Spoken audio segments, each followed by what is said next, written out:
नमस्कार, हिमाचल अभी के रेडियो बुलेटिन के साथ मैं खुशबू। पेश है अभी तक के प्रमुख समाचार। सबसे पहले हेडलाइंस।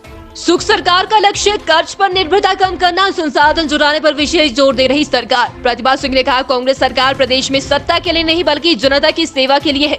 तिब्बती धर्मगुरु दलाई लामा बोले, मनुष्य के जीवन में दुखों के उत्पन्न होने का कारण गलत विकल्प को चुनना है। किन्नौर के चौरा के पास गहरी खाई में जा गिरा टिप्पर, 2 की मौत। छोटे वाहनों के लिए बहाल हुआ दारचा श्रृंखला, जंसकार मार्ग कामगारों ने राहत की सांस। हिमाचल के कई भागों में 5 दिन मौसम खराब रहने के आसार। 5 और 6 जून को अंधड़ का भी अलर्ट। सीएम सुखविंदर सिंह सुक्खू ने कहा कि विरासत में मिले करोड़ों रुपए के कर्ज के बावजूद पिछले बीजेपी सरकार से 75,000 करोड़ और केंद्र सरकार से पुरानी पेंशन योजना को बहाल करने पर वित्तीय प्रतिबंधों का सामना करते हुए राज्य सरकार सक्रिय रूप से संसाधन जुटाने पर ध्यान केंद्रित कर रही है। उन्होंने कहा कि राज्य सरकार ने राज्य के खजाने के लिए अतिरिक्त राजस्व उत्पन्न करने के लिए कई उपाय शुरू किए हैं।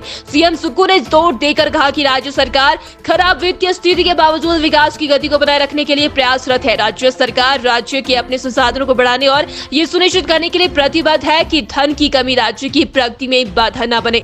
सांसद प्रतिभा सिंह ने रविवार को आज सराज के 12 में एक जनसभा को संबोधित करते हुए कहा कि वर्तमान सरकार प्रदेश में सत्ता के लिए नहीं बल्कि जनता की सेवा के लिए है। सरकार लोगों के हित के लिए संवेदनशीलता के साथ कार्य कर रही है। प्रशासन को संवेदनशील भी जवाबदेह बनाकर जन समस्याओं का घर द्वार पर ही समाधान उपलब्ध करवाना प्रदेश सरकार की प्राथमिकता है। सरकार की दूरदर्शिता से प्रदेश निरंतर आत्मनिर्भरता की ओर आगे बढ़ रहा है। उन्होंने कहा कि लोगों की दी गई सभी गारंटियों पर सरकार गंभीरता से कार्य कर रही है और सरकार प्रदेश के 1,34,000 अधिकारियों कर्मचारियों को ओपीएस देकर पहली गारंटी को पूर्ण कर दिया है।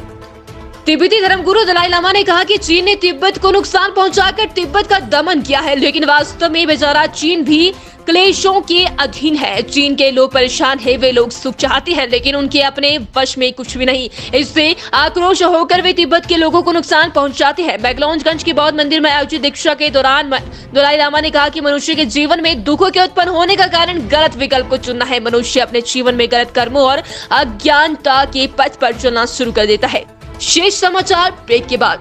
आपके स्वास्थ्य का प्रहरी श्री बालाजी हॉस्पिटल, कांगड़ा, हिमाचल। किन्नौर जिला में चौरा के नजदीक टिप्पर अनियंत्रित होकर गहरी खाई में जा गिरा। हादसे में 2 लोगों की मौत हो गई है। घटना की सूचना मिलते ही भावानगर पुलिस एनडीआरएफ की टीम मौके पर के लिए रवाना हुई। बीती रात ज्यूरी की ओर से भावानगर जा रहा एक टिप्पर चौरा के निकट चील जंगल नामक स्थान से सीधे गहरी खाई में जा गिरा। हादसे में टिप्पर चालक सहित एक अन्य व्यक्ति की मौत हो गई। दोनों के शवों को होमगार्ड, पुलिस, एनडीआरएफ, आईटीबीपी सहित स्थानीय लोगों ने कड़ी मशक्कत के बाद गहरी खाई से निकाला। सप्ताह बाद छोटे 4 व्हीलर ड्राइवर वाहनों के लिए दारचा श्रृंखला जंसकार मार्ग बहाल हो गया है। मार्ग बहाल होने से जंसकार घाटी के लोगों ने राहत की सांस ली है। दूसरी और छोटे वाहनों की आवाजाही शुरू होने से जंसकार जाने के लिए 7 दिन से दारचा में फंसे कामगारों को भी राहत मिल गई है, लेकिन टिप्पर चालक अभी भी दारचा में फंसे हुए हैं। पर्यटकों के लिए पास बहाल नहीं हुआ है। श्रृंखला के दीदार को अभी और इंतजार करना होगा। रविवार को दारचा से 4 4 व्हीलर ड्राइवर वाहन जंसकार पहुंचे हैं। दूसरी ओर लेह मार्ग पर आवाजाही सुचारू है। रविवार को लेह की ओर से वाहन मनाली पहुंचे, जबकि मनाली से भी वाहन लेह रवाना हुए।